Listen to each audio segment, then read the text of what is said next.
അളകൻ എന്ന ചിത്രത്തിലൂടെ അരങ്ങേറ്റം കുറിച്ച മധുബാല തുടർന്ന് മണിരത്നത്തിൻ്റെ റോജ എന്ന ചിത്രത്തിലും അഭിനയിച്ചു.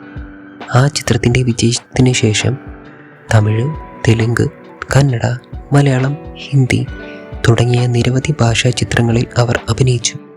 വിവാഹശേഷം ചലച്ചിത്ര മേഖലയിൽ വ്യക്തിമുദ്ര പതിപ്പിക്കാതിരുന്ന മധുബാല തലവി എന്ന ചിത്രത്തിലൂടെ തിരിച്ചുവരവ് നടത്തി. ഈ ചിത്രത്തിന് ശേഷം ചലച്ചിത്ര മേഖലയിൽ നിരവധി നല്ല വേഷങ്ങളിൽ മധുബാല അഭിനയിച്ചു വരികയാണ്.